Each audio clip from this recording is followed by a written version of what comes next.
After she attacked me on the Senate floor, we picked up some new Patreons. So thank you, Amanda Chase, for helping us raise money for our podcast. Hey, if Amanda Chase wants to come after CNalysis for whatever reason, I'm more than welcome. In that case. You heard it here first, folks. We'll put you in touch. And I'll tell you what doesn't help is when we have reporters like Michael Pope from WVTF. On this episode of Pod Virginia. I'm very, very excited to see what happens here. We take a look at the new state Senate districts. They're trying to complete their coup de grace. We're joined by Chaz Nuttycombe of CNalysis. This is easily going to be the #1 Democratic primary on my radar.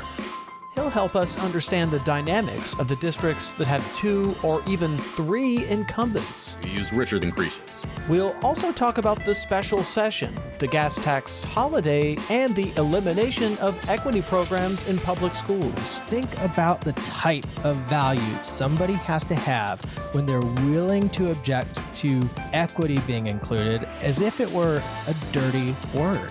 All that and so much more on this episode of Pod Virginia.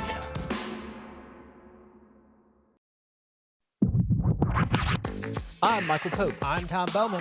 And this is Pod Virginia, making sense of Virginia politics most of the time. That's a good way to phrase it.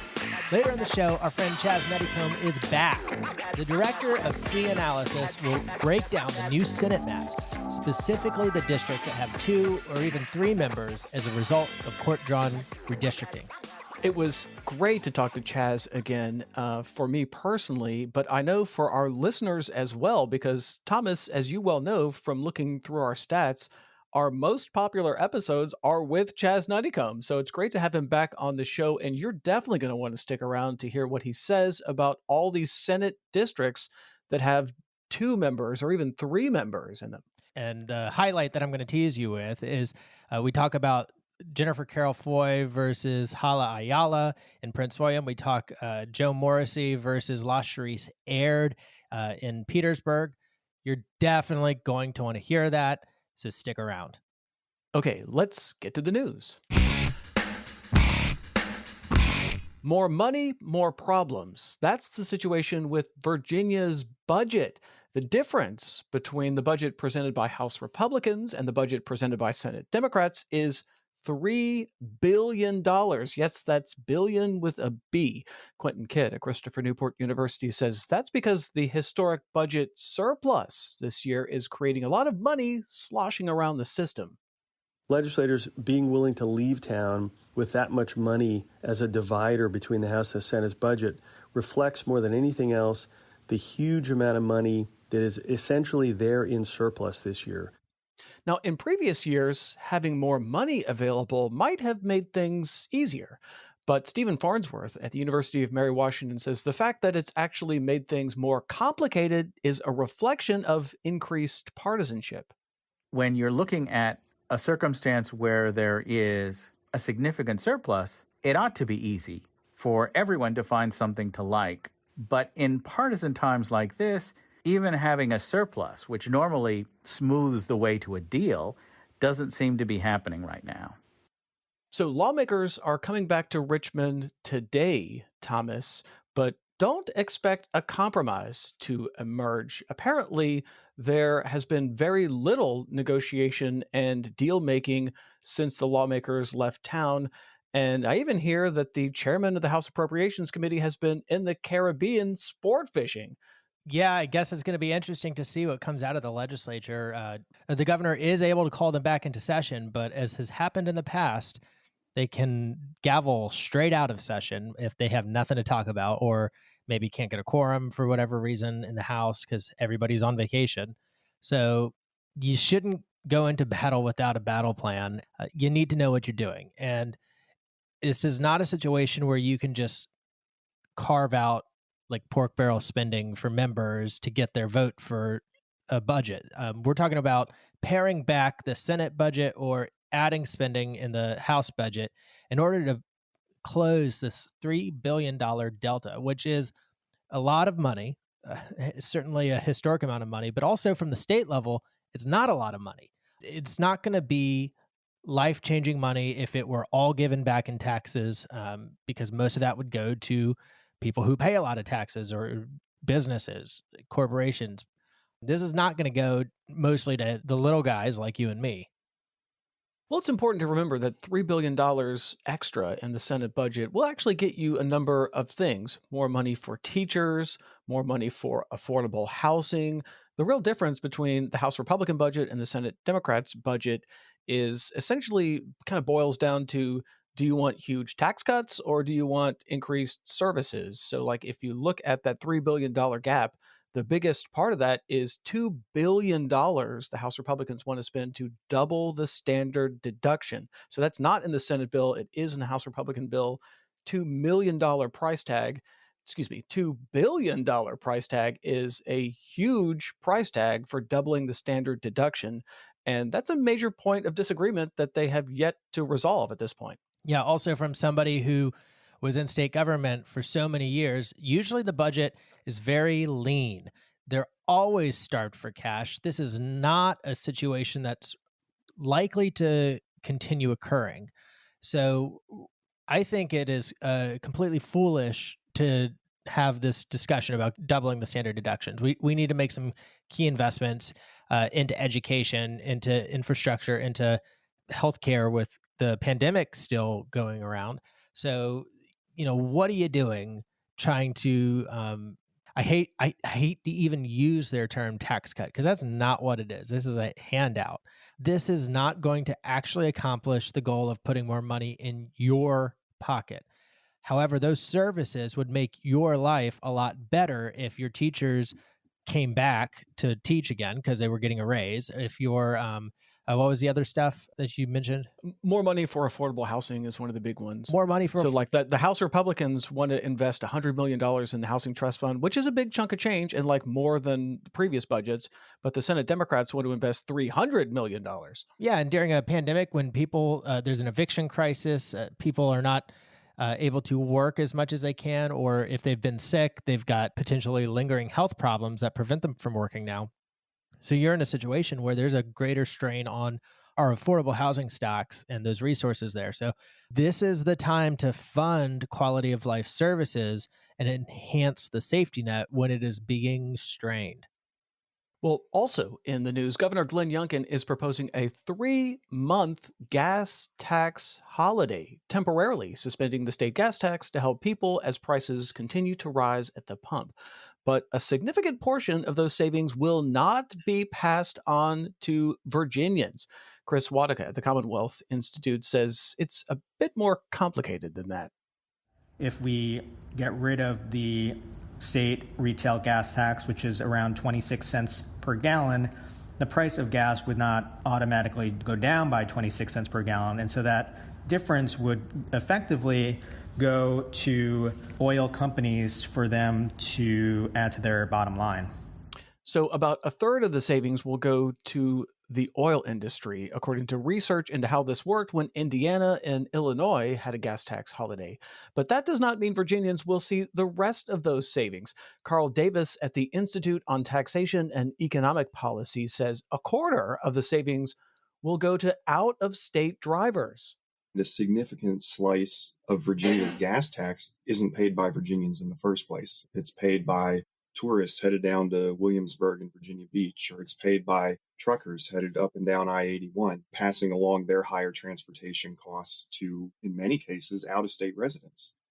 So this idea of the gas tax holiday was not part of the conversation when lawmakers left town. The governor sort of added this as a new twist since the session ended. Thomas, what do you make of the idea of a gas tax holiday? Well, look, a gas tax holiday does not lower the price at the pump. It cuts funds for public transit and rail. If you're already paying, let's say, $4.26 for gas, you've shown that you're willing to pay it. The market is willing to bear that price. And so therefore, even if there is a gas tax holiday, those oil companies are not going to all of a sudden charge $4 a gallon. They're going to keep it right at $4.26 a gallon because that's what people are willing to pay for it, or whatever is competitive for that stretch of road there. So This is a policy that's really a targeted attack on the parts of Virginia that did not vote for Glenn Youngkin because it cuts the funding for public transit and rail in those urban areas that mostly have Democratic voters. So the tax savings, of course, as mentioned, is mostly pocketed by oil companies, not people like you and me. And in a way, this is not surprising because Glenn Youngkin's campaign was financed by interests like the American Petroleum Institute, the Koch brothers, and coal companies. So this is a handout to his campaign donors and fossil fuel interests. Well, it's true that about a third of the savings will go to the oil companies and a quarter of the savings will go to out-of-state drivers. So when you add that up, that's about 54% of the savings will not go to Virginians. So that's kind of the egghead, view of this from people that have crunched the numbers. But it's important to keep in mind, Thomas, that I think most people who, of course, go to the gas station, and every time they go to the gas station, they see a higher price tag and it's sticker shock. I think there's sort of a visceral response to, okay, gas tax holiday, that sounds good to me. I sure would love a gas tax holiday. I would love to pay less at the pump. So I think from a communication standpoint, the governor has a really clear message here. He's looking out for you. The problem is the way the gas industry works, it really doesn't quite work that way. Yeah, and there's actually better policies that the governor could pursue if his real goal were to put more money in your pocket. So, for example, New Zealand provided half off all public transit fares in lieu of gas tax suspension to increase access to public transit. In California, working families are going to get a $400 individual rebate so they don't leave behind families that don't drive. And in the states that are implementing a gas tax holiday, they're doing it better than Youngkin's proposal because Maryland, Virginia, and Florida's gas tax suspensions will only last 1 month, and they have backfilled funds for long delayed and immediate transit needs. So Virginia's plan, however, cuts much deeper than all these states combined and has no plan to backfill any of those losses. Virginians deserve more than a half-baked, ineffective policy from its governor.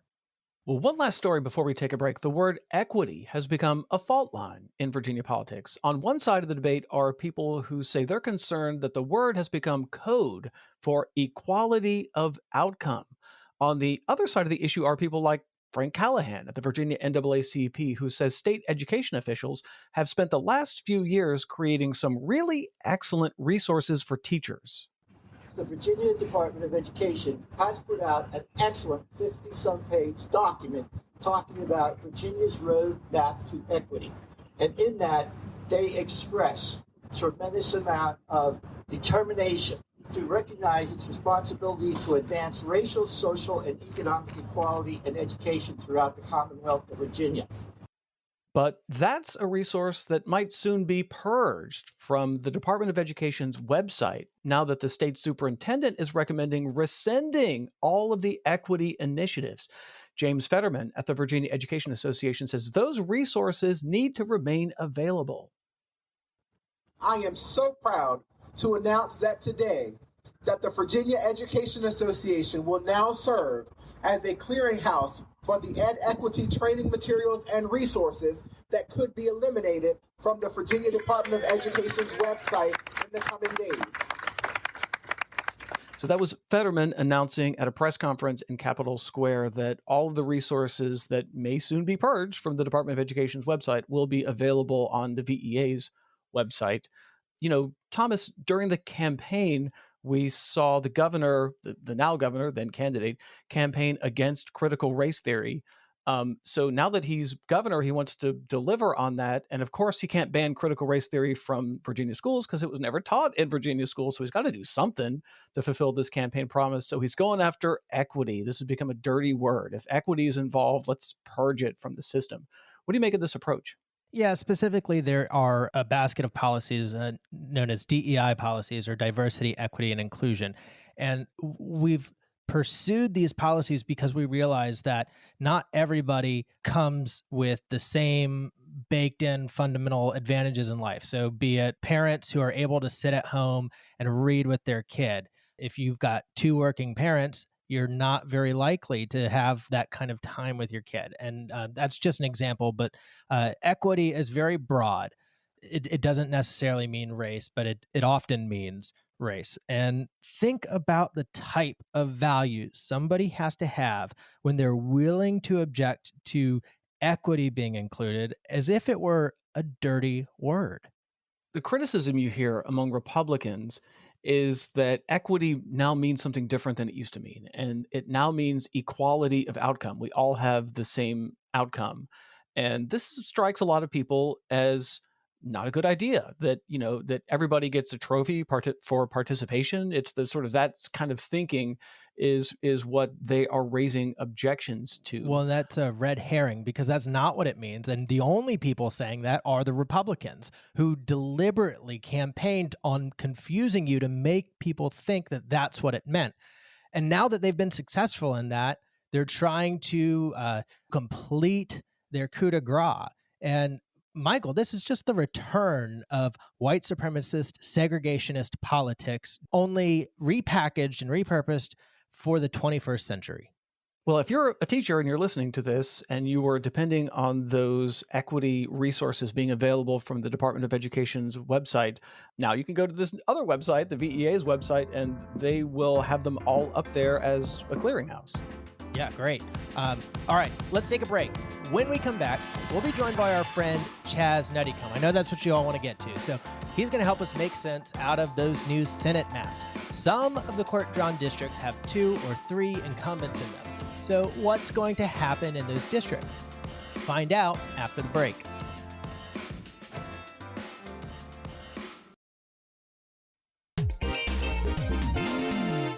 This is J.M. Padini with the National Organization for the Reform of Marijuana Laws. You're listening to Pod Virginia with Michael Pope and Thomas Bowman, the only podcast that clears the smoke on Virginia politics. And we're back on Pod Virginia. We're going to open up our redistricting maps and take a look at the Senate districts that now have 2 or even 3 incumbents as a result of those court-drawn maps. Returning to the podcast to help us dig through the new maps is our friend, the director of CNalysis, an election forecasting group that specializes in state legislative races, Chaz Nuttycombe. Thanks for returning to the show. No problem. Thanks for having me on.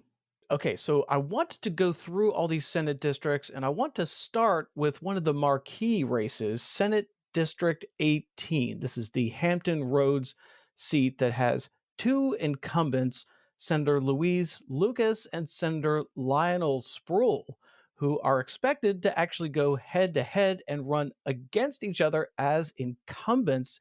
Chaz Nuttycombe, what do we make of this race? I think that's been the only one where you have a official declaration for the state Senate, where the state senators on the Democratic side have declared that they're going to be running against each other. Lucas has blown up on Twitter. Whoever's running her digital is doing a really great job at it. Yeah, she's been kind of the face of Democratic defiance against Youngkin, and while there's a little bit more of Sproul's voters in this new district from his old district to this one, Lucas's old district in this, it's not far behind. I think it's about 10,000 fewer under these new lines, according to VPAP. It's hard to say who's going to come out on top here. It's very early. If Lucas comes out on top, I think that has to do with her reputation of standing up to Glenn Youngkin and blocking his agenda to the best of her ability, and the great digital that she has going for her. Yeah, this is an interesting one. Senator Lucas is a great Democratic vote. Lionel Sproul is a good labor vote, and former comms worker himself, I believe. So this will be a sharp primary potentially that splits a lot of Democrats who are otherwise friends. And very rare that you see 2 African-American incumbents running against each other. This might actually be a first, 2 Black incumbents running against each other in a primary. Also, another interesting Hampton Roads race is the Virginia Senate District 20. It's got 2 Republicans, Bill DeSteff and Jen Kiggins, plus a Democrat, Linwood Lewis. So you got 3 incumbent senators. Chaz Nuttycombe, what do we make of this district? So I think, this is probably going to be a DeSteff versus Lewis race because in Kiggins' congressional race against Loria, I think she's a slight favorite. So I just kind of want to entertain the DeSteff versus Lewis scenario here. Lewis is a rare Democrat in Virginia. He's actually able to win a good amount of Trump voters, Republican-leaning voters. He won Accomack County in each of his runs, and he just does very well on the Eastern Shore. He's beloved there, and that's of course in this district as well as parts of Norfolk and Virginia Beach. I think even despite Lewis's ability to win over Republican voters traditionally, I think one thing you do have to factor in there is that he didn't really have strong opposition against him in both of his runs because his old district was a lot bluer, so there wasn't really much point in Republicans contesting him. But this district narrowly went to Trump. And in a 2023 election, I would say DeSteff comes out on top against Lewis, even despite Lewis's ability to win over Republican voters. All right, turning our attention to Central Virginia, we've got Virginia Senate District 26 that has 2 Republicans paired together, Ryan McDougal and Tommy Normand. Chaz Nuttycombe, are we going to see another incumbent versus incumbent race here with McDougal and Normand going after each other? I have no idea what their intentions are, but I think it would be a very, very interesting race. I mean, you do have a open seat with the western part of Hanover County, as well as other bits of rural central Virginia as well. This has the eastern part of Hanover, which is Mechanicsville and Atlee, Cold Harbor. And then it's got New Kent County, it's got James City County, Gloucester, and Matthews County. And it would be a really interesting map to look at if these two did run against each other. McDougal, of course, would win Hanover, and he would most likely win New Kent because, to be honest with you, New Kent is just an extension of Hanover County. But I think Normand would win James City, Gloucester, and Matthews County. So it would be because I would classify the latter 3 counties as like the Hampton Roads area.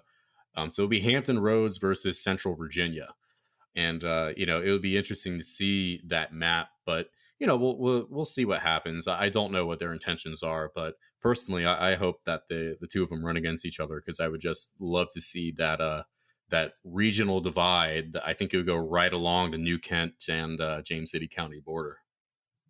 Yeah, that's a fascinating dynamic in play. And Tommy Normand has been in the Senate for a really long time.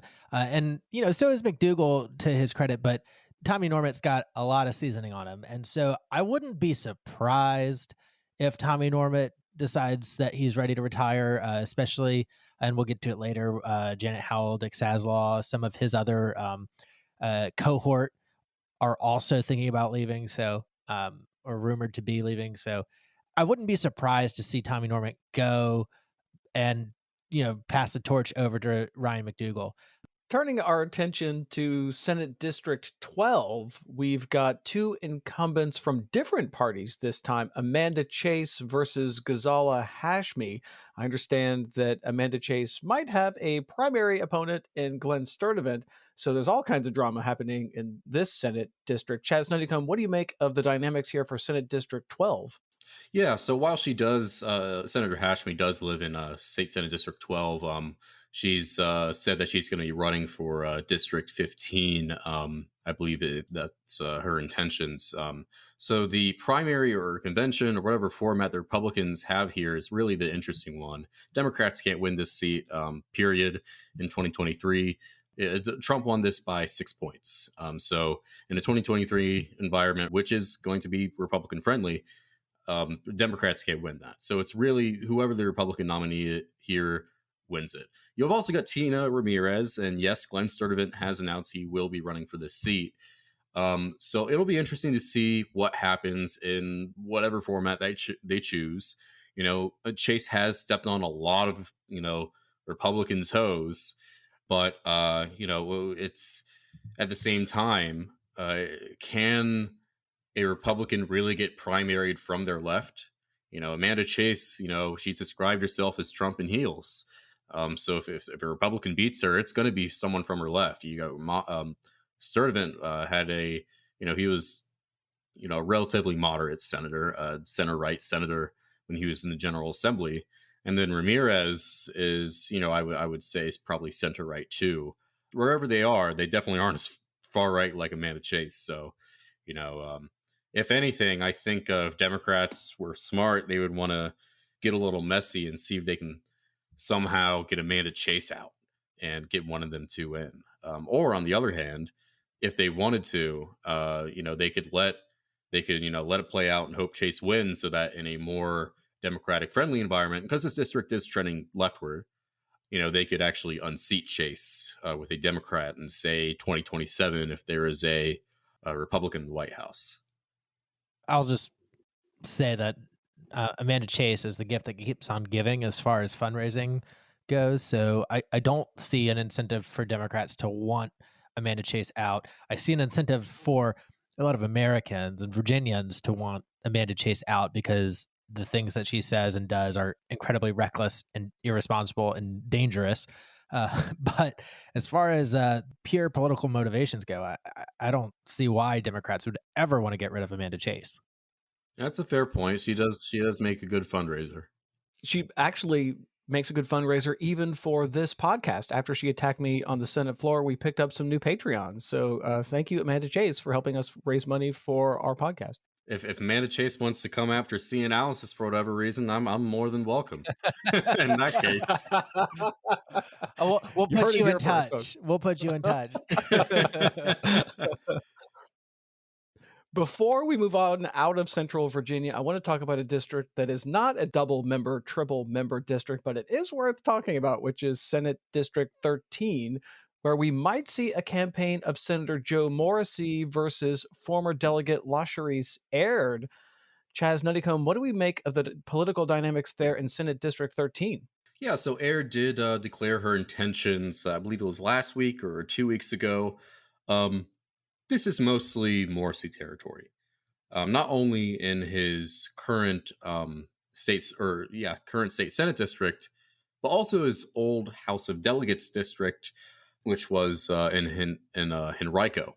So it's really hard for me to see Morrissey lose here. I don't think he's certain to win, but I'd put his chances at least somewhere around like 7 out of 10 chances that he wins at least. Probably maybe around 8 and 10 at the most right now, somewhere between that range. I think if Aird wins, it's an upset. I don't think she's even run in the Democratic primary before. I think when she got her seat first in 2015, she didn't have any opposition, if I recall correctly.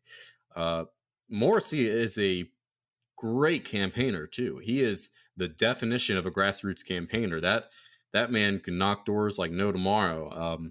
Just remembering back to his primary against Rosalind Dance, so it's hard for me to see him lose, but I think Aird has a slight chance of beating him. Yeah, let me tell you about Joe Morrissey's operation. He rolls up in his cars or vans or trucks with 2 to 4 campaign volunteers, and the 4 volunteers go and knock on every door while Joe Morrissey walks down the middle of the street, and whenever somebody answers, they call him over. And he sits there and talks to that person as long as he can. They work off no list. They work off no voter file. He doesn't give a shit if the person can vote for him or not. He's going to talk to them. He is a master of retail politics. So you're right. Joe is absolutely going to be tough to beat, and for good reason. That said, my personal feeling is so Joe Morrissey is currently my senator, and I would love to see Laschrecse Aird prevail here. My heart is with her, but my brain and my experience says Joe. All right, turning our attention to Senate District 35, we've got 2 Democrats paired here, Dave Marsden and Dick Sasla. Now, Sasla has already announced on the Senate floor he's not running again. That wasn't an official declaration, but he's made it really clear he's not coming back. So, Chaz Nuttycombe, what do we make of Senate District 35? Yeah. So in the 2020 session, when Democrats came into power, I remember I ran into Sasla, and he pretty much, said to me that he was not going to be seeking re-election. So this was a decision made a while ago. So we'll see what happens here. Apparently, Kathy Tran might challenge Marsden. We'll see what happens with her. She's as we talked about in the last episode when we we're going over the House. She and Eileen Filler-Corn are in the same House of Delegates district. So we'll see what happens there. But I would say it's Marsden's race to lose. Yeah, and you know what? Before the redistricting amendment passed, the conjecture was because everybody was speaking openly about how Sasla and Janet Howell were going to retire. So the plan allegedly was that Sasla and Howell were both going to carve up their districts to maximize the number of Democratic Senate seats that they could in Northern Virginia, just because the rest of the state is not so great for Democrats. And Dick Sasla has said, by the way, before, well, if you have nonpartisan redistricting, you're going to lose the Senate. So, it may or may not be true. We're going to find out here soon. But the plan was always for Dick Sasla to retire, and he wanted to leave the Senate in good hands. And Dave Marsden is very politically aligned. Former Republican, used to work for a Republican member, and now he flipped parties before he ran for office and ran as a Democrat. He's been very outspoken on gun legislation, and he's got a base of like the Moms Demand Action crowd. Kathy Tran, who might challenge Dave Marsden, would be a really interesting dynamic, because Dave Marsden is probably too conservative for that district, all things considered. And Kathy Tran is fairly progressive. And I think she just got drawn in with the speaker, and they're not really interested in fighting against each other because that district is mostly a Tran district anyway. And it may not go well for Speaker Filler-Corn. I don't know. So Kathy Tran challenging Dave Marsden alleviates a problem in the House, causes a problem in the Senate from their point of view. And I don't know. Like, I would lose no sleep if Kathy Tran decided to go do that and won. All right, I want to talk about a couple Northern Virginia seats that are not technically double member, triple member districts, but they're worth talking about. The first is Senate District 29. This is incumbent Senator Jeremy McPike. He does not have another incumbent drawn into this district with him, but he might be challenged by Elizabeth Guzman, in which case McPike might travel up to the adjoining District 30, where he might face Delegate Danica Rome. So, Chaz Nuttycombe, what do we make of the political dynamics there in these several different adjoining Senate districts here for the 29th and the 30th? These are pretty diverse districts that McPike, especially the current one he's in, is quite diverse. And, it's I think you'll have a hard time winning against someone like Guzman, especially since I would say Guzman is to the left of Senator McPike.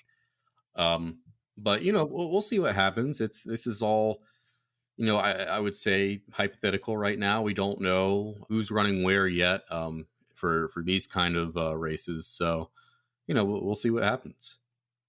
Guzman is amazing at raising money, by the way. She calls you up about maybe 30 days or less, fewer, maybe probably like 2 weeks after the last time you contributed to her, and says, like, where's my money? I want more.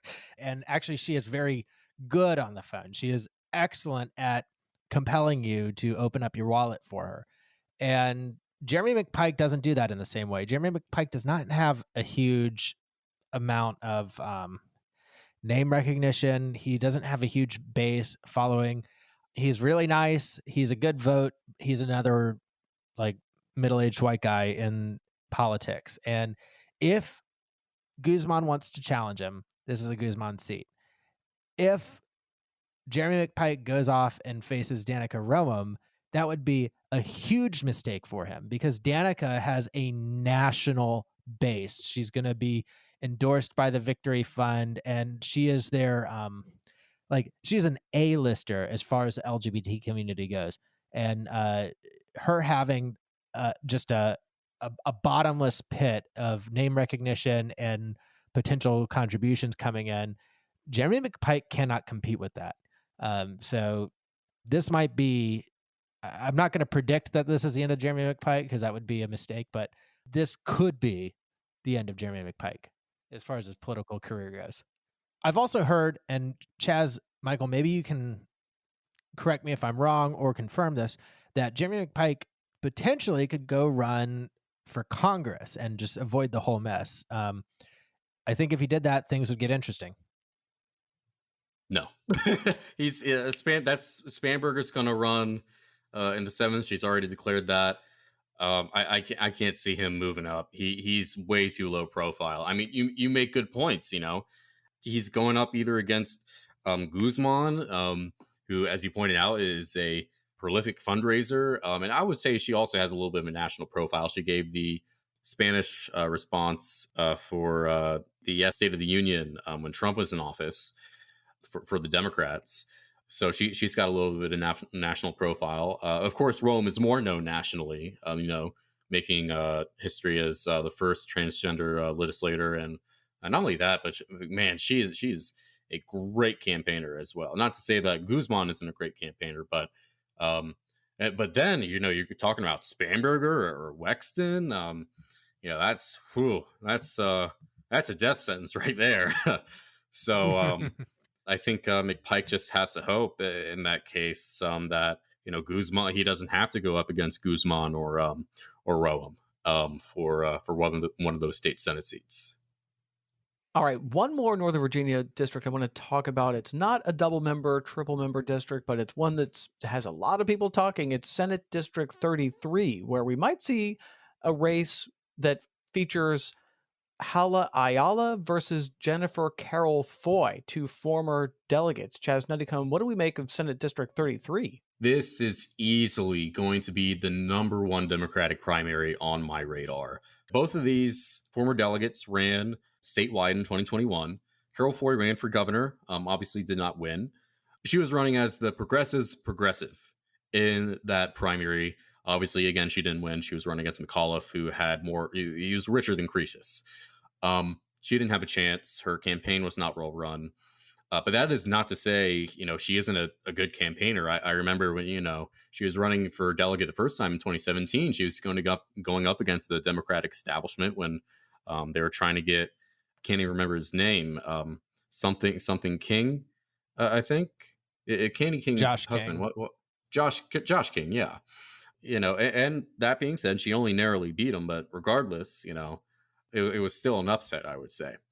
So now she's also going up against Hala Ayala, who was the Democratic establishment's choice in the lieutenant governor primary. And this is going to be an ideological battle. Make no mistake about it. Carroll Foy, the progressive, versus Hala Ayala, who is, a standard liberal. I think one thing that Carroll Foy can really attack Ayala on is the money she took in the lieutenant gubernatorial Democratic primary. She took over $100,000 from Dominion. So it's going to be a very, very interesting primary here. You're going to have, I think, all the progressive groups in Virginia coming out against Ayala and trying to get Carroll Foy back in office. So this is easily number 1 for me for Democratic primaries in 2023. I'm very, very excited to see what happens here because I think this is really the only ideological battle here between liberal versus progressive in the state Senate Democratic primaries. Yes, I agree 100% with Chaz. This is the battle royale. This is the main event. This is the pay-per-view fight that everybody is waiting for in Democratic politics. They both have statewide profiles. I would argue probably Hala Ayala's is higher, having made it to the general.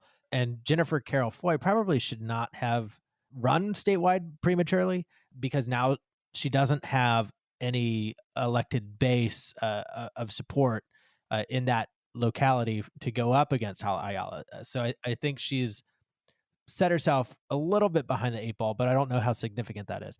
What's fascinating about this race is you can always tell whether or not you're talking to somebody who aligns more with Carroll Foy or more with Hala Ayala because they are 100% convinced that whoever they support is going to win.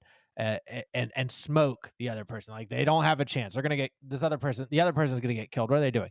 It's the exact same conversation from one side to the other, just names reversed. So we'll find out. Turning our attention to Lynchburg, we've got two incumbent Republicans that have been drawn into the same district, Steve Newman and Mark Peake. Chaz Nuttycombe, what do we make of the dynamics out there in Senate District 8?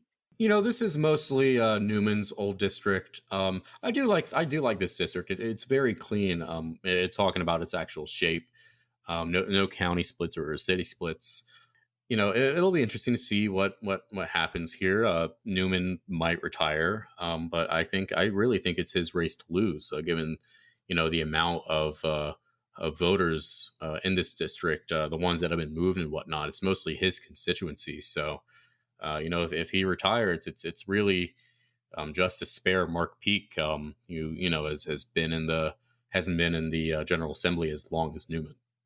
Moving over to Roanoke, out in your area, Chaz, we've got Senate District 4, where we've got an incumbent Democrat and an incumbent Republican. We've got longtime Senator John Edwards and relative newcomer Dave Suderline. Chaz, what do we make of the dynamics out there in Senate District 4? I think Edwards I think it's no secret that he's going to retire. I'd be very surprised if he ran for re-election. This is a Trump plus 0.25 district. It's trending leftward, so it's going to vote for the Democratic nominee in 2024. I'd put a lot of money on that. But regardless, it's not going to be competitive in 2023. It is not possible. Besides maybe in Linwood Lewis's race, because the man has been proven to actually win over Republican voters. It's not possible for a Democrat in 2023 to win a Trump district, even in the narrowest of margins. So, Suderline, assuming that he is the Republican nominee, will win this district. I think, Samuelsol may apparently be looking into this. I hope he isn't, because he can't win this race. I think he's better off running for his House seat equivalent, because no Democrat is winning this seat in 2023. Now, 2027 presents an opportunity if and only if there is a Republican in the White House. Yes, 100% agree with you there, Chaz.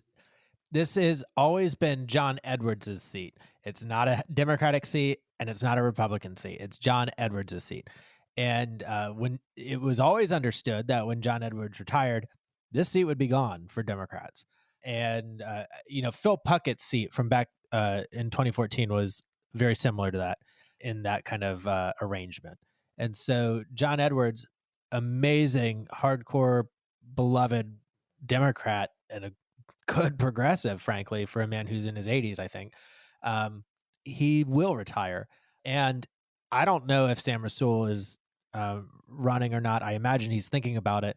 It would be a mistake, because any other Democrat we could run for that seat will have a better chance of winning than Samuelsol, although I think Chaz is going to ultimately be correct in that there will not be a Democrat winning. All right. One last Senate race I want to talk about before we end. I want to end on a strong note here, because out in Senate District 2 in Shenandoah Valley, we've got 3 incumbents, 1 Democrat and 2 Republicans. This is a district where we've got Cree Deeds, Emmett Hanger, and Mark Obenshane. Chaz Nuttycombe, what do we make of the dynamics out in Senate District 2? Yeah, so while in this district, you got more Obenshane voters than Hanger voters. Hanger, I would say Hanger is still better of a campaigner. That's just my opinion. I know that Deeds is in this district, but he's going to be moving to the Charlottesville, Albemarle district. So there will no longer be Bath County and Allegheny and Highland represented by a Democrat. Hell, Deeds can even win Bath County against an independent in 2019. That county is gone. His home county, which he won with over 60% of the vote in back in 2009 when he was running against McDonnell. So we'll see what happens if someone retires or someone moves. But yeah. If Creed Eads moves to Charlottesville, he'll continue to represent a district in the Senate. Creed Eads ended up having one mission in life, which was the Mental Health Commission, after his son had such a tragic suicide several years back. And he got that commission. He got what he wanted. He is a political veteran. He's been fighting the good fight for, at this point, decades. I wouldn't be surprised if he decides to retire and doesn't want to deal with the move. It's a lot to manage, and there are plenty of Democrats in Charlottesville who could represent Charlottesville. That would be a very, very fun Democratic primary to watch if the Charlottesville seat does become open. You're right on the money that there are a lot of Democrats who want to run for this seat if it does become open. Yeah, Sally Hudson could try to move up. David Toscano could come back potentially and be a senator now. This is wide open. And of course, I'm not naming other very obvious potential candidates like the mayor of Charlottesville and other council members, perhaps. So this is a clear Democratic seat. Deeds may or may not want to move. But I also now think that he's more likely to retire having accomplished his reason for being in the Senate. All right. Well, this has been tons of fun. Chaz Nuttycombe, thank you so much for joining us and help us walk through all these Senate districts and make sense of this morass, these court-drawn maps. So I hope you'll come back to walk us through the congressional district sometime soon. Pod Virginia is a production of Jackleg Media. Our producer is Arian Ballou, our social media manager is Emily Cottrell, and our advertising sales manager is David O'Connell. Find us on Facebook or Twitter, subscribe wherever you get your podcasts, and hey, write a review on Apple Podcast. It really helps people find the show. We'll be back next week with another episode of Pod Virginia.